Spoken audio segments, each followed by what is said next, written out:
Hello, everybody who is going to be joining us on this week's episode with Miss Kimberly Lyall, who has been a great friend and a person that has treated me very kindly in the CAPS world from the moment I want to enter the CAPS situation and environment, basically. Thank you for those who are listening to the Life is Limitless podcast. This is episode 9, I think, and we've been on a roll, being pretty consistent with releasing episodes every week. Some weeks we've had multiples, but I'm excited to have Kimberly on today. And so a short introduction is Miss Kimberly Lyall is the creator of the Solutionary Leadership, a mindset and strategy movement for leaders who dare to build with over 25 years of experience across corporate, nonprofit, and leaning into challenges, uncovering opportunities and leading forward with clarity and courage. Kimberly, I think we're going to find plenty about you. I know your introduction could keep going, but I definitely would love to just hear more from your perspective on the other side of the introduction. First of all, I have to greatly say thank you very much for agreeing to be here. I know our time and our energy are two things that we don't seem to have always an abundance of. So anytime somebody takes that time to set away to have an hour conversation, I never take it for granted. So thanks, Kimberly. Thank you for asking me. Yeah, of course. So Kimberly, we did the intro. I would love to just kind of jump into having some questions with you if you're on board for that. Let's do it. Okay, sounds good. So Kimberly, I would love if you could tell us and whoever's going to listen, whether it's 100 people, 1,000 people, 10,000 people in the future, whatever it is going to be. Please tell us a little bit about your growing up experience. I often struggle with this question a little bit, and I'll tell you why. I feel like a lot of us grew up with some challenging experiences in our childhood, and I don't want it all to sound like, oh man, she struggled and she had these things, but I truly did. I grew up in a household where parents were divorced when I was 6, remarried by the time I was 8. My mom divorced again, I think, when I was 12. There was a lot of challenges. We definitely lived in poverty for a lot of my childhood. And, I remember watching my mom work 3 jobs and having social services say, oh, she made $20 too much this month, therefore we're going to cut off your supports. And that resulted in things like, I couldn't get a new mattress for my bed. Or my grandparents would bring over fruit because we never had fruit or milk in the house. I started babysitting, I think, when I was 10 to earn money so that I could buy my own clothes and things like that. And so it's challenging because you feel like you don't fit in at school. You're struggling with very adult responsibilities at a very young age. I was making my own school lunch at 6, that kind of thing. Wow. And it felt very hard. Yeah. My whole childhood felt very, very difficult. But I will say that formed who I became. Having to struggle. I just always felt like there was so much more out there, and I had all these barriers in front of me, and I just wanted to get out in the world and prove that I was smart and I was strong and I could make my way and I could make a better life for myself. So, yeah. Oh, that plucks on my heartstrings right away, immediately. Thank you for sharing that. I can definitely relate with that as well, coming from, a mother who raised me and lost her job around 10, 11 years old, and probably drop in financial income probably by 3/4 of what she made at the time. So I can definitely understand how things can change with financial situations, the ups and downs. As we were just kind of mentioning before, off camera, whether or not you have a full calendar of speaking engagements or maybe one and far in between, things can change for a speaker who does this for a full-time career pretty quickly, actually. So I respect where you're coming from on that, just that early childhood, basically. So, me and Tyler were chatting, Tyler Hayden were chatting last episode, and we were talking about, those are the hits that come at us from time to time that shape us and form us into who we're going to be next moving forward. And it's so true. Every time you look at some big obstacle that somebody's had to go through in their life, in the end, I hate to say it, but it makes you so much more stronger. Lots of times, anyway. I mean, it could go the other way, but thankfully, from what I know from you, from every interaction we've always had together for the last, I think, couple years now, it's always been great. So it didn't go the wrong way for you on that. It's a good thing. Well, I do think that, nobody has one Mm, experience, right? So growing up, I mean, I did have a lot of people around me at different times who were mentors, who saw me, who did little things. And as hard as it was, when I look back, I know that there was love that came to me in different ways. beautiful. Yeah, yeah. And so you just, as an adult, I think I lean into the power of Yeah. choices, right? I really believe we have the ability to choose the kind of life that we want to Mm, have. And you have to make that choice to try to reach out to the mentors who are there for you and do something with it. Because again, my story is not unique. mm. A lot of people had challenging childhoods. And so I think, we just have to decide what we want to do with that. We're not a victim of our circumstances. We can be strong in spite of or because of I it. love that. I love that. Yeah. A question I would love to touch base with you on: when do you remember somebody coming into your life that was like a mentor kind of role, like for the first time, or somebody that was very impactful? I'm very curious on that. I know that's something that just out of the blue kind of question, but I'm very curious now that we led to the conversation this way. So, Yeah, I've had several. My husband was definitely one of my first mentors. I met him quite young. I was in my teens. He was connected to our family, and definitely saw some potential in me and wouldn't put up with my teenage BS. yeah. And then there was a man named George Takashima who was the director of a youth leadership camp through the Lions Club. When I was 18, I was sponsored to live overseas in England for a summer as a youth exchange student. And that was a huge life changing event. I mean, if I think about the Lions clubs that sent me, before I even knew them, they were giving me this opportunity and obviously became mentors. And so did the families that I lived with that summer. But when I came back, I was so inspired by what I experienced. The power that service clubs have, the power that each of us have to make a difference in a community just by doing little things every day. And I wanted to give back and say thank you. And they connected me to Lion George Takashima, who was a retired principal. He had worked in schools, student leadership across the country, and had created this leadership camp for teenagers. And he was moving to my area. And they said, well, maybe you can go work at the camp. And so I met with him, and he was this short guy with this huge Mm. voice. And again, he just saw something in me and instantly made me the leadership director of this camp, made me the co-director the next year. He's the reason I became a speaker. And yeah, I couldn't be more grateful for the influence he had on my life. That's beautiful. That's very powerful. It's so Yeah. incredible that people can come into our lives at any given moment and can absolutely change the trajectory of our lives. And quite often we don't know while that situation's happening, actually. And that's what makes life, the experience of life, so incredible and so profound at many times in our lives. I remember Yeah. my mother telling me about a book series that she used to read when she used to work at this job before she lost it, called The Celestine Prophecy, I think it was called, where people come Hmm. into your life for a moment, a reason, a purpose. And I think she told me those stories like when I was 10, 11, 12 years old. And that's, she never told me anything more about those stories, but that just people can come, they can go, and they can leave, and then they can stay and teach you a lesson, or that they might only be there for a season. And it just, my mind has always kept that in, a database, basically. So every time somebody comes into my life now, I almost look at them, is this person going to stay for a long time, or is this just a person that I'm going to learn a situation, or they're going to learn a situation from myself and their experience, and we part ways. And life's full of those kind of people, and so that's incredible. And that's funny because the next question was going to be, how did you get into public speaking? So did you public speak at this leadership camp? Yeah, I mean, it was a little bit interwoven. Mm, So I was the first student from Lethbridge, where I'm from, who was sent on this youth exchange program. And while I was there, I was representing Canada and the Lions here. And so I had to give speeches at the club meetings that I went to, which, I mean, honestly, they were like, okay, take 5 minutes and tell us about Canada. It wasn't Mm. much. But when I came home, the clubs that had sponsored me and paid for me to go over wanted me to come share my experience. And I thought, what am I gonna tell Mhm. them?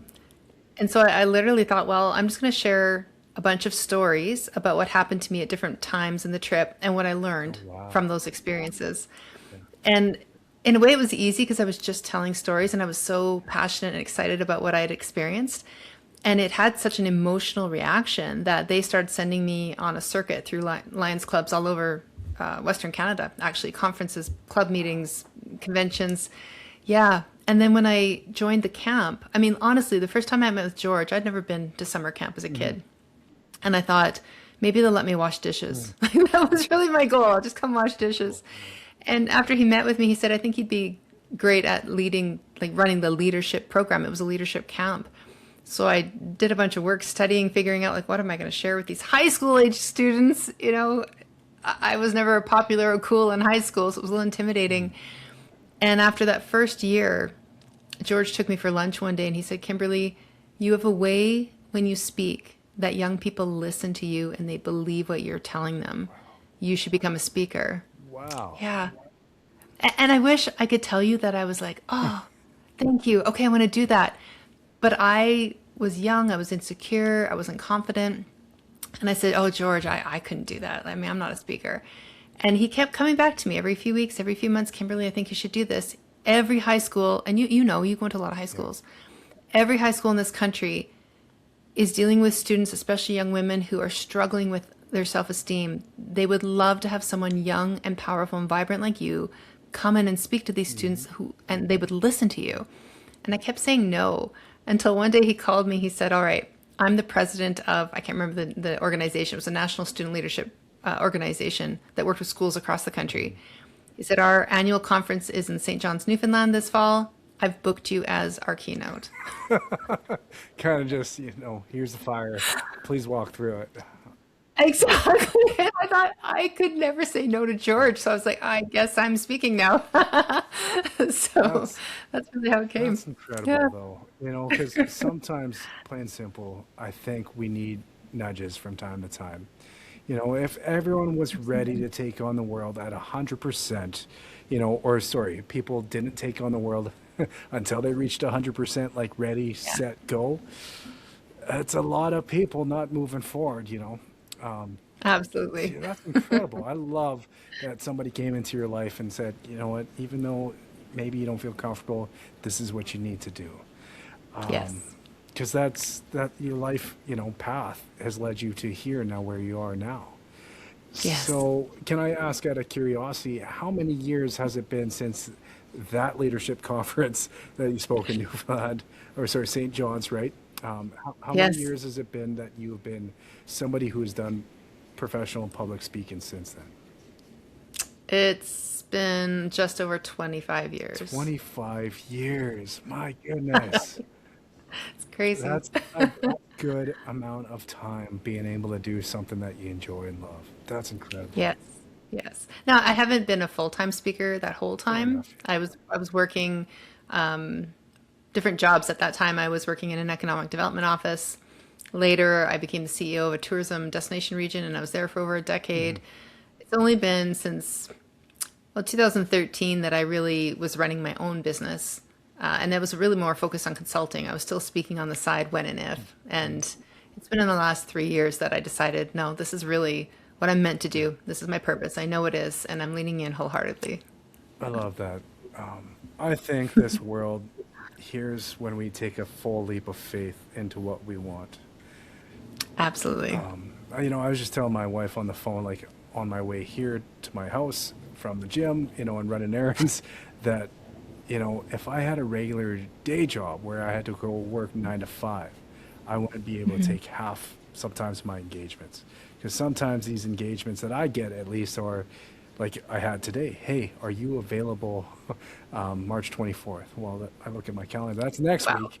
So That's short yeah, notice. very Amazing. very short notice. Somebody must have, been sick or dropped out or something, Yeah. But I told my wife, if I was somebody who was trying to do in between, that Yeah. answer would have been, sorry, I can't. I'm working my, my regular 9 to 5 or whatever it is. But when you take a leap of faith, like you have as well for the last few years, that beautiful universe, I think it wants you to be able to fly. It wants you to spread your wings and take that risk on yourself, take that chance on yourself, because there is so much beauty on the other side of just simply jumping into what you're passionate about, right? And I think what you know you're meant to do, right? Like you and I have talked enough, Cody, and I think with your posts, you're very honest about this is a path I know I'm supposed to be on. Speaking saved me. It also is allowing me to save others. And it puts purpose to some of the really hard things that you've been through. Yeah. And so I think making that choice, it's a little scary. It's actually easier to jump when it's something that's not so important. Yeah. But Yeah.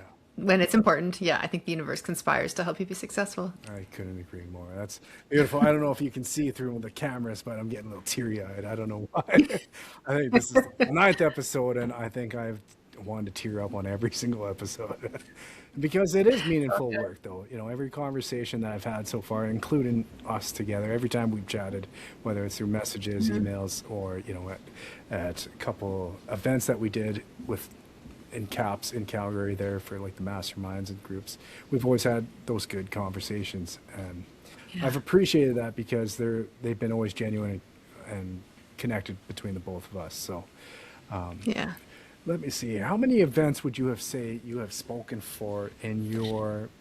Now this is a tough one because Yeah. it could be over your whole 25 years, or it could be when you kind of took that leap of faith into the full realm. Whatever you Yeah, want that. I'm gonna hedge and say hundreds. Hundreds. 'Cause, you know, if I think about over that period of time, like it's I should have been counting from day one. Maybe one day I'll go back through my notes and count, but hundreds and hundreds of events, tens of thousands of people. Yeah, and it's interesting when I think too, because sometimes we have this idea of speakers of, you're on a stage and there's 400 people in the audience or 1,000 people in the audience. And sometimes we do that. Sometimes you're on a stage with, I remember the first time I was on a stage with over 2,000 people, it was something else. I couldn't see any of them because the lights were so bright, right? It's a really strange experience. Yeah. And sometimes you're in a room with 10 or 12 people and you can be really intimate with them and you can really look into each of their eyes and create this connection, right? And so it's hard to quantify, when people think of events, like what does that look like? But I just feel so lucky and grateful that I've had that breadth of experience and been able to form relationships in both types of speaking venue. Again, when I started with youth, so it was a lot of high schools, it was student leadership conferences, things like that. And I used to have students always, they'd have the lineup after you finish speaking, which is really nice. And then the room would empty and there'd be 2 or 3 that would hang around till everybody else had left. And the stories they would tell me and the things they would acknowledge and the tears, and it broke my heart every time. And I used to think, man, what do I do? I've got someone in front of me who's telling me, they're being abused or they're thinking of ending their life. What do I do? And then I realized I've already done what I need to do. I've already shared, and something's resonated with them. And now they're telling me their story, and I would say to them, what do you think you should do next? And they would know. Yeah. They just need someone to hear and give them the courage, And so there's that. And then I found as I went into adult markets, I'm speaking to adults as well, the same thing happens. We're all just people who are dealing with a lot of struggle and sometimes a lot of pain, and we just need to be seen. And so, yeah, I know I'm kind of not really answering your question, That's but okay. You know what? We could lots of people. we could go in 1,000 different directions. Every single one of them would be good. I know that. So no stress on that. These questions aren't specifically that I need to know this information, by the way. They're just talking points to kind of have these back and forth conversations. So Sounds good. I'm not getting booted off the podcast. no, We're not prepared, Kimberly. no, we're all good, Kimberly. And one of the biggest things that I wanted this podcast to be is another tool, another resource for folks who might be that 16-year-old kid who may have heard of our names, may have heard us speak in the past, or have came in contact with myself or whoever else is going to be on the other side, and they, they're lost. They're by themselves, and they need another resource. They need somebody to have these conversations while they're out in their world, right? So whatever lessons, whatever information, whatever education we can gather within the time that we have together, that's what it's supposed to be, and I'm Yeah. good with that. So I love that you're doing that, Cody, because again, I think with social media especially, we know everyone looks at the shiny posts we put up there and thinks, "Oh, they've got it all figured out." And even when you tell your story, they look at where you are now and they go, "Man, I don't know if I could do that." And every day you and every day what I'm trying to do is say, "No, we're still trying to figure it out, and you can, and you don't have to do it alone." You know? which it's a Yeah. beautiful journey, and you know Yeah. social media can be so high level sometimes, very, it can Yeah. seem very artificial.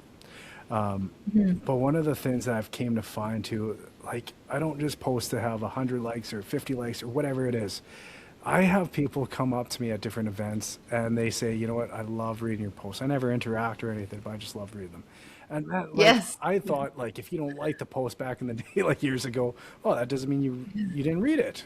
But no, it's never Yeah. the case. And man, when there's so much information out in the world that can like bring a person down into a lower energy field, and we can talk about fighting or you know this, whatever discrepancy people have between each other sometimes. I have Hmm. days like that myself, where I don't feel good. But Hmm. I remember the folks that have said, I love reading your posts. And it's just like, even though I might not always be in the greatest headspace, I want to keep posting uplift and positive stuff because somebody on the other end might be in a tougher spot. And Absolutely. those conversations you were talking about when people come up to you at the end of a presentation, a youth group, or those are sometimes the most incredible conversations a person can have in this world, actually. Yeah. Yeah. It's it gives you perspective. I sometimes feel, I was speaking at two events this past week and they were both very powerful. And some audience members shared some stories with me afterwards and it felt quite heavy. I think sometimes not sometimes, we're aware that there's a lot of weight in the world, but we stop realizing it's everyone around us. It's our neighbors, it's our colleagues, it's our family, it's our friends, it's their Yep. friends. And it's it's an honor to be able to have someone come to you and say, again, you something in me resonated when you spoke and I want to share this with you. And it's also a responsibility for, I think, for us as speakers to recognize that, okay, how do we take care of ourselves so we can keep showing up? Because sometimes the smallest story really does matter, Oh yeah, and you know? I greatly agree with what you also said about sometimes you said your part of what you needed to do. That's a Yeah. really great perspective, and you did, right? Your hour keynote or your hour presentation or your workshop, whatever it was, to Yeah. allow this person to come up to you and feel in a safe, comfortable position in their life where maybe they don't always have that, to be able to open up. True. One of the Yeah. biggest lessons that I've learned in that kind of that trade-off, the energy exchange that people can have between each other, is that sometimes listening is just all that other person needs. And you don't have to fix anything, you don't have to say anything, you can open your ears and you can take that weight of the world of that person, off the weight of the person's shoulders off, just by hearing them out.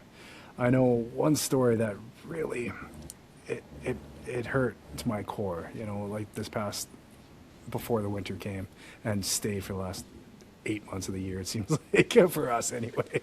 But I went to a southern school, and this young 16-year-old kid came up to me and told me that her mother was experimenting with crack cocaine, unfortunately, this past summer. And man, for like 4 hours, I drove home, and my heart just, it was kind of like, picking apart how this lady told me or how this young girl told me. And I sat with her for 20 minutes after the presentation and just talked about, oh, you're in grade 12. So what's your plans for grade 12? Where's your future looking? What are you thinking of being able to do with all this energy that you have in you? What's your Yeah. plans? And like you said, you nailed it on the head. They know what they need to do a lot of times. They just need to Yeah. have somebody hear them out. And believe in them. Yeah. Yeah. Yeah. Oh, I'm so glad you were there for her because such a lonely feeling for her, I imagine. Yeah. Yeah. And that's, Yeah. I think lots of times we have people come into our lives, just like we said in the start of the kind of podcast. You never know why. I connected with Yeah. you over 2 years ago, and look at here we are now. I don't Yeah. obviously I don't connect with everyone in caps, but there's a handful of folks, and you're one of them. So Yeah. I'm so yeah, glad. I'm so glad. You made such an impression the first meeting you came to. I was just like, there's someone who is doing it right. Just I awesome. appreciate that, Kimberly. I was Yeah. so excited to be in that room. So just to kind of a pre-context. So Alan Kaler, he told me about caps before I even tried to submit my information, and I just knew that I wanted to work towards it for like 2 years. So I think the excitement of being actually in the room with everyone, just being a part of that event, like in my head, I was going 1,000 miles a minute. Just so you know. I made it. I Yes, made yeah, it. it was an incredible time Yeah. together. But I love that too, right? I mean, the joy in life is celebrating those milestones, those moments, not taking it as just another day. It was a big deal. Yeah, can I ask how long have you been a CAPS member? Out of curiosity, I think you've told It me will in the past, but be, yeah, yeah, I think it'll be 4 years this April. okay, 4 years, Yeah. and you were the past president this past year, correct? Yeah, 2025 and 2024. So 2 years. Okay, Yeah. so that's a 2-year term, or how does that go? Yeah, yeah. It's up to the person, but generally the presidents have been staying for 2 years. So Okay. so I did. So Yeah. once again, this isn't a scripted question. I'm just very curious now that we went down this rabbit Okay. hole. What are some of the Yeah. things that you learned being the president of CAPS? My I goodness. know that's a big one to put you on the Yeah, spot with. yeah. I mean, I've been in leadership roles many Yeah. times, so that part wasn't new per se, but just the dedication that people in CAPS have. I'd experienced that in other ways, right, at convention and through the CAPS communities we've got. But when you're actually responsible for leading a group who's going to put together events, Hmm. you really see who cares deeply, who shows up. We've got different generations sitting around that table, so different people deal with things different ways. It was fun working with that group, the chapter leadership team, because everyone had a different skill set and different gifts to give. We had a lot of fun envisioning how we could do things that were a little bit more, what's the word I want to use? Just try different things. My background, I'm a speaker, but I'm also a facilitator and I'm also a strategic planner and I'm also a consultant. And so I'm very used to having really interactive sessions and creating spaces for people to share. And Brandy, who was our programming chair, also has that background. So we thought, why don't we shake it up a little bit? Instead of having the same format every meeting, maybe we're going to try something different. And so it was just really great to try. And also I think there's a part of me that, again, given what my background was and some of the things I experienced in my professional career, we all have a fear of failure. And I did not want to screw things up. So during that time, I had to become more comfortable with realizing, yeah, just because you're new to CAPS doesn't mean you're new to leadership. And do what you know works and just do it with confidence, and people will come along with you. And they did. So Awesome. it was a good confidence boost. I really got to know the other leaders across the country in a deeper way, which was wonderful. I got to work with our head office more closely, which was great. So yeah, just a great experience all around. Yeah. That's beautiful. And that's one of the Thanks. coolest things about CAPS is that you can have friends, you can make these connections across Yeah. Canada, and then even into North America, depending on how far you want to go into, the public speaking kind of roles, Yeah. associations and everything like that, because it's a worldwide kind of industry, public speaking. And it's a weird lifestyle, right? Like you just mentioned, I got a call about speaking on the Yeah. 24th in the middle of the day. You're on the road a lot. You go from being on a stage and having all these people clapping for you and coming and telling you their life story, and then 10 minutes later you're in a hotel room all by yourself. Right? Like it's a very strange life. And Yeah. so what I found when I joined CAPS is you're surrounded by people who understand it, who want you to be your best, who want you to be successful, not just on the stage, but also in your health, in your relationships, right? And so, the community of CAPS has become my community, my best friends, and a lot of my most trusted people are in that organization. So it's just a wonderful, again, like anything, you get from it what you put into it, but the relationships are there if you want to form them. Yeah. Which is beautiful. I think everyone wants to Yeah. belong to a tribe. Everyone wants to belong to a community. That's You know, great. uh, Well I said. think that's Yeah. ingrained into us, and Yeah. I couldn't agree more. It's a weird situation. You can come off a high speaking in front of hundreds, thousands, and you go Yeah. to your hotel room and you're just sitting there. Okay, do I watch TV now? Right, Like, how right. do I I'm gonna eat my granola bar and sit in the silence. how do I unload this energy? Yeah. Yeah. Yeah, that's such a true testament and true statement that, it's being on the road can be very lonely, actually, Yeah. because I've thought about this kind of concept quite a bit. I'm always there to be a part of a company, organization, community for a few hours leading up to it, a few hours during, and then a few hours maybe or a phone call after. Besides Hmm. that, these organizations, these groups, they work together all year round, right? They have these, everything built together. But you're really Hmm. just kind of, you're a part in their life for a brief moment, and then you're a part in another person's or another group's life for a moment as well. Um, And not only that, you're part of their life. Like, yeah, you go in saying, "What are your challenges? How can I help you accomplish something really yeah, meaningful?"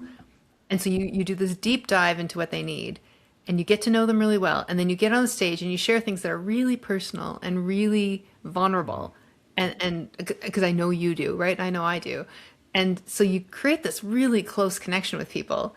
And then a day later you move yeah, on, right? yeah, Like it's just, yeah. it's yeah. I've tried really hard to stay in touch with people who have come and spoken to me afterwards, or the Mhm, organizers, right? Whether it's through LinkedIn or Facebook and outreach, which is it's again, I think it's such a gift. mhm.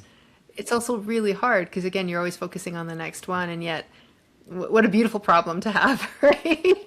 Couldn't agree Yeah. more. I just actually hit a phase in my life where like I've started running into people who I've known for years at like a grocery store and stuff, and I can't recall some people's names that I should know. And I used to be extremely hard on myself for that reason because I never don't want somebody to be felt heard or seen. Like to not Yes. remember a person's name that's not intentional, it's not malicious at Yeah. all. And Yeah. then I read a book from Malcolm Gladwell that, I think it was called something. Anyway, I like his books. They're good. yeah, Yeah. but I Yeah. think it was called Outliers actually. And so he talks Yes. about, that if you meet a lot of people, your brain capacity can really only retain X amount of names. It's I think 250 is the number he put out there. I don't know exactly where he got that number, but it makes sense when you can go to an event. If you're the keynote speaker, the MC at this event, and let's say there's 400 people at this event, a decent size audience for sure, at least for me anyway. Yeah. Yeah. And so 400, let's say you meet a quarter of them, that's 100 people, right? Yeah. That's half of your memory load right there. Right. Yeah. Yeah. And yeah, it's a very interesting job, very interesting world that we get to live in. But like you said, having that community with fellow speakers, friends who understand, I think it's very important. One of the things that I do love enjoying actually is listening to other podcasts of people who might not be in similar roles or similar industries, but what I do enjoy listening to is podcasts with comedians, actually, like stand-up comedians, Mm. because their worlds actually align so much with somebody who's in our world, as a public speaker, right? You go for an Yeah. hour, half an hour, 45 minutes, maybe do, a little bit longer, but they have their own community as well of other comedians who can relate with each other being on the road and stuff. And they talk a lot about similar situations that I know a lot of public speakers also talk about. See, now I'm gonna have to look for some of those podcasts. Yeah, Yeah. yeah. Yeah. Well, I'm sure I Yeah. have a list somewhere written down that I can send your way, but it's always nice Yeah. to understand that other people have, similar perspectives, even if it's Yes. an industry over, 10,000 miles, separation, whatever it is, right? Yeah. Yeah. So I would love to know, for anyone who's wanting to follow the same path as a speaker, Miss Kimberly, what would be some of your advice that you would love to share, a piece of your wisdom with whoever might be listening? Because I'm really curious to know what you think about that one. Yes. Well, I think first of all, you have to have something to say, right? Like, it's interesting when I think about it because we call ourselves speakers, and there's definitely a skill associated with being able to speak, from a stage or in front of a room, right? How do you build your speech? How do you engage the audience? All those things. But really, it's all about sharing a message, right? I could write an email to you with a message. I could, you know, send a course or film a video, right? Like, you can't speak unless you have something worth listening to, and it has to matter to you. Like, you should really believe in it and be knowledgeable about it and be passionate about it. And then it also has to matter to your audience. Like, why should they care, right? So, I find this years ago. I used to teach at Lethbridge Polytechnic. It was Lethbridge College, and I actually taught a public speaking course for a while. Yes, and a young woman came in and she said to me, "I want to be an influencer." And this was before influencers were huge. And I said to her, "Okay, like what do you want to influence people to do?" And she couldn't answer that. Like, she couldn't figure it out, and she really struggled.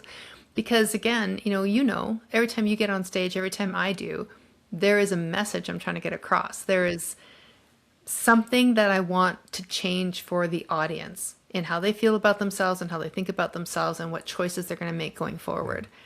So you have to start there. There has to be something that you believe in so strongly that would be of value to an audience, that's where it's rooted in. Because otherwise, what are you doing? We have Chat GPT, we have AI now. You can find any information about anything anytime, right? It's not about that. It's about your unique experience, your unique take on something, and your ability to influence others in a positive way. So I think getting really clear on that is a starting point. Because the other thing is too is you and I both know this industry again is not easy. We see the glamorous part, but off stage, it's a ton of work preparing for speeches. It's a ton of work doing the social media and the contracts and looking for gigs and all of that kind of stuff. So you really do have to believe in it. Yeah. And then once you've figured out what that message is, your why, like why are you up there and what change are you trying to make for people and why should they care? Then just start speaking. Find places where you can get in front of people and test your message. Again, for me, I started with Lions Clubs, right? I spoke for free for a long time, or they'd give me an honorarium or something, but it was just about the joy of sharing the message with a group who really needed to hear it. So I would say starting with those two pieces is really foundational, because the skill part, I don't want this to sound like it's going to, but you can learn how to speak, right? Like, you can learn how to drive a car, you can learn how to make a sandwich or brew a coffee, you can learn how to speak. It's a skill. It's what are you going to say? That's the critical piece. Yeah. Yeah. I love that. Yeah, because you could just speak for a full hour and you can just have words come out of your mouth. If you don't have any rhyme or reason, it could just be words that come out of your mouth. Yeah. And you see that sometimes with speakers, right? The other thing I would say is you have to remember it's not about you. You are there to give a gift to the audience, right? So I often say this because, again, I'll get asked to do workshops on public speaking sometimes at the conferences I speak at. And I say to people, if you're scared to speak, it's usually because you're worried too much about yourself. If you flip it and say, no, I'm here to give a gift to the audience. And then again, you answer that question, what is my message and why should they care? Then it's about the giving, right? So you want to respect people when you speak. You want to respect, how do I make it easy for them to receive the message? What stories do I tell? What visuals do I use? What pacing do I use? What is relevant to this particular audience, right? It's all about giving as a speaker. I think that's a big separation, or a big, separation maker for sure, for those who get to do it as much as possible and for those who maybe don't. is the Yeah, the ability to show up to give, not to take. that's I right. think that's a very powerful transformation between somebody who wants to speak and somebody who's going to speak, as busy as possible. Yeah. For a few years, if I can be honest, a lot of trauma just came out of my sessions when I was speaking, because I was speaking very raw still, with a lot of things Hmm. that were very heavy on my chest. And Yeah. once I learned that these stories can be shifted with different trains of thoughts and different perspectives, and how can somebody use this story for their life, that's when Hmm. things started to flow way more, you know, better than what they used to be before. And that was a big change maker in my life for sure. And I'm thankful to have reached that. Yeah. Yeah. Well, I would say I did some of the same, Hmm. right? I did some of the same. I'm interested for you. I'm going to flip the script here and ask you a question. Is how did you make the shift? Like, what made you realize, oh, I need to do this differently? Well, like initially, I think I always wanted to speak for like a purpose, for a reason, because the folks who asked me and my buddy Regan in the first place to do public speaking, they said, you know what, a Hmm. lot of people could benefit from hearing your stories. And so right out the Yeah. gate, it was, $50 to $75 a session. And sometimes Yeah. we'd have to drive an hour and a half, 2 hours, 3 hours. And, they would give gas money, but we would take the same vehicle and we'd split the gas money to also help, to pay for our time. And Yeah. that's what it was. People can hear your story, but it started very quickly. Just my trauma coming out lots of times, and Yeah.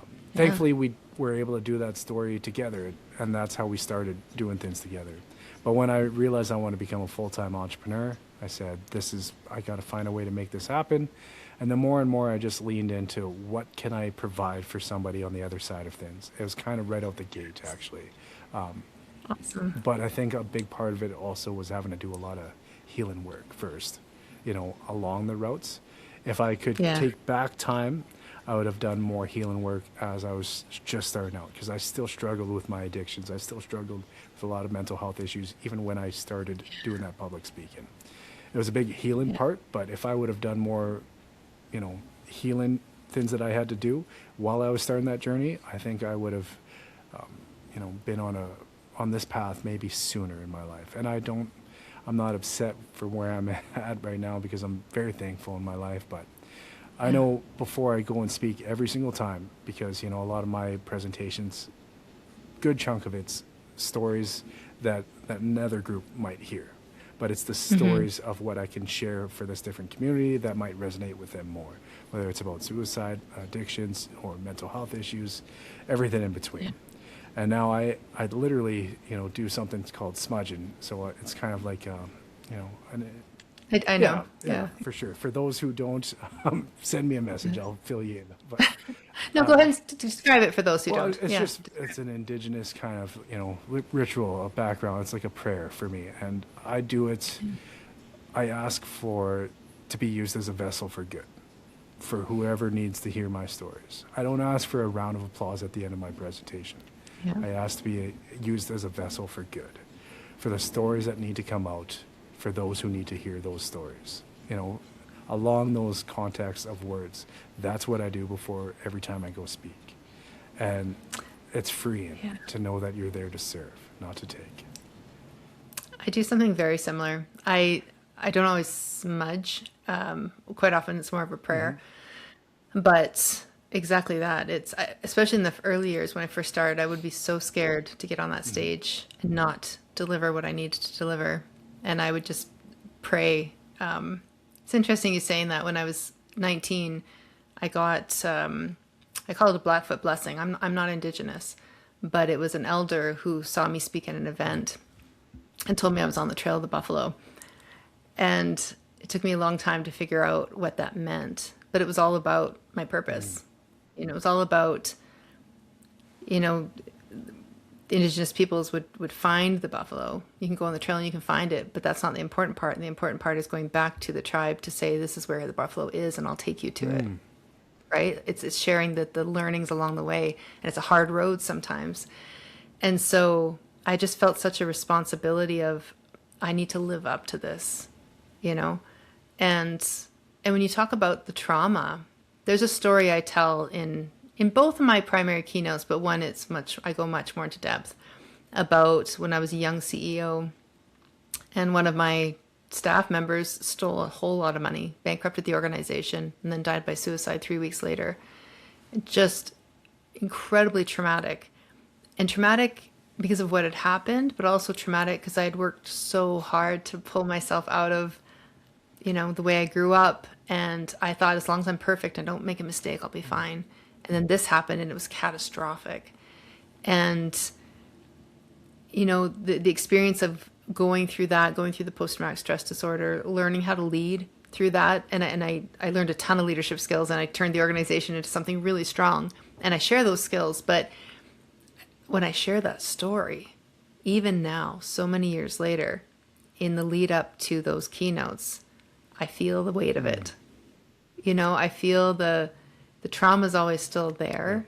And then I practice, how do I tell this in a way that the people understand how difficult the situation was without leaving the trauma with them, right? And sometimes I want to think of it as a beautiful burden, like we can't do what we do without having gone through those really difficult, traumatic, hard experiences.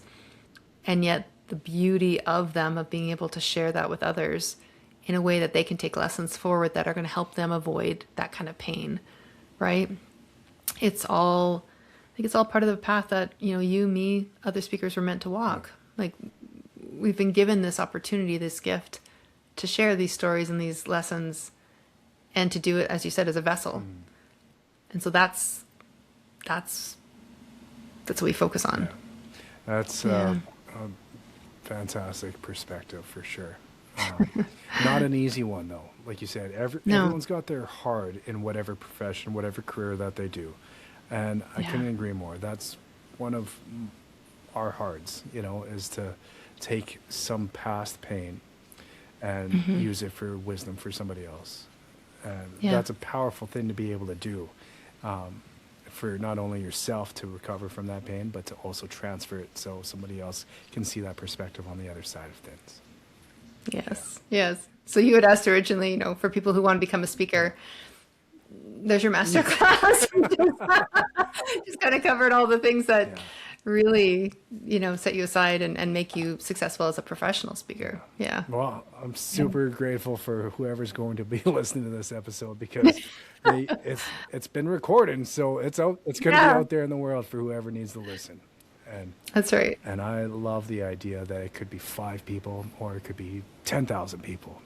You never know who's going to be on the other side of hearing all that wisdom that you shared with us. So that's incredible, Kimberly. Yeah. The ones who are supposed to find us will. That's what I think. I couldn't agree more with you. That's a great way of looking at it. I would love to know, we're kind of getting to that point, 47 minutes in here, but can you please share a powerful story with us about being on the road, some impact that has been made, a conversation that you may have had? Of course, you don't have to use names, you don't have to use places, as to protect people's privacy and just to be respectful, but as much context as you can give us without full clarity, maybe.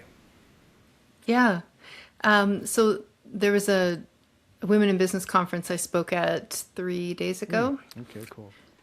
Yeah, and I was sharing one of my newer keynotes, and in that keynote I have a framework I call EDGE, which is a 4-point framework that really helps you if you're struggling or if you're trying to find your way forward. It is a foundational piece that will just change how you think completely and make you feel confident again. Confident, decisive, focused, purpose-driven, like all the things, right? And I developed it through my own experiences, just figuring out what do I do consistently when I need to get back on track. So before I go into that though, I usually just give a quick rundown of, here's some of the highlights, here's some of the tough things I've been through to show you this is where I've used it and how it's helped. And so in this particular event, I started off by saying, here's some of my background, here's some of the things that have happened to me. And what was interesting is when this conference had reached out to me to speak, I'd spoken there last year and they asked me if I'd come back. And when they called me, I'd been dealing with an issue with my house. So while I was on stage the year before, my basement flooded, like literally 6 o'clock that morning. Got home, had to be gutted. turns out my basement ended up flooding 2 more times, so 3 times total.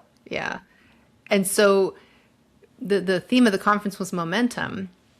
And she was saying, when you've gone through the tough stuff and then you're trying to keep momentum, how do you do it?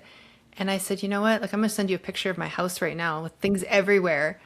It is a mess. I feel like I'm completely out of control. And yet, if you look at my social media, I look like I'm super successful because I'm on all these stages, right? Momentum's really, no matter, you're never, it's never perfect. You don't get through the hard stuff and then life is smooth sailing. It's always a balance, right? And so I was sharing this from the stage that this had happened and some of the tough things I'd been through.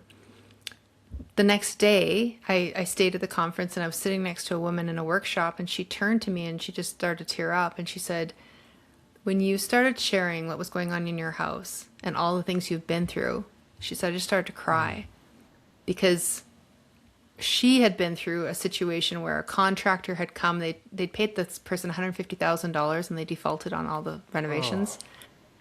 So her husband, and their teenage son had been living in their basement for 2 years while the entire upstairs of their house had been torn apart. During that time, there had been other losses, other challenges, right? And she said, we've finally found someone new. When I get home, we might have a functioning bathroom. But she said, I'd never allowed myself to recognize how hard it has been until I heard you saying it, until I heard you saying, like, it's okay to recognize that this is hard. Yeah. Now I'm going to give you a framework to help you get through the hard, right? And I grabbed her hand and I thought, in that moment, like, the beauty of being able to unlock a door for her to understand why she was feeling so much weight. Like, logically we know it. Rationally we know it. But I think what I see again and again is when things are tough, we don't allow ourselves to feel the feelings because it becomes so overwhelming we don't know if we can keep going, right? It's only when we start to get past the tough that we look back and we go, man, that was awful. That was hard. That was painful. And I share in this particular keynote that with all change comes loss, and all loss brings grief.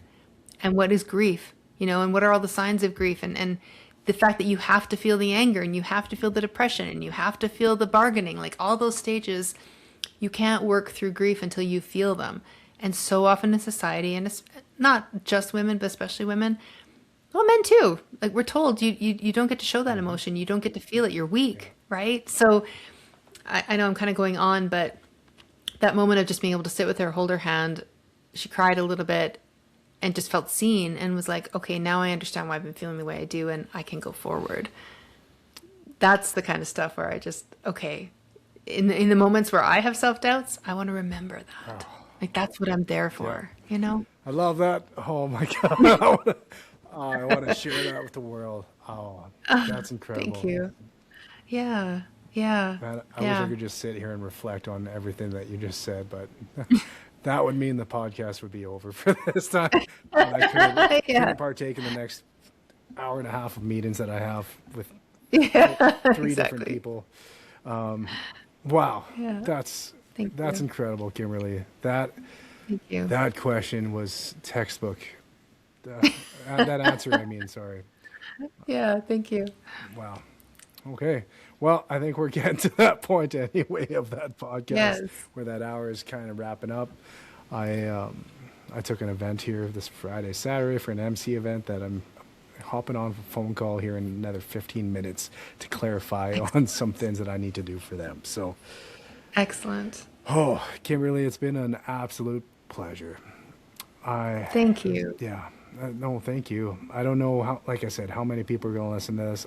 I hope it's a lot, not just out of a selfish, greedy way, like for more views, more subscriptions or whatever. I think it needs to be watched. I think it needs to be heard. So either or is going to be a blessing. I just want to deeply thank you for your time and your energy that you shared with us and all your wisdom.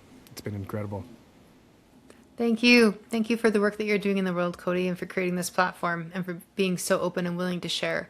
You're just, you're a light, and I enjoy being part of your circle. So thank you. I appreciate that, Kimberly.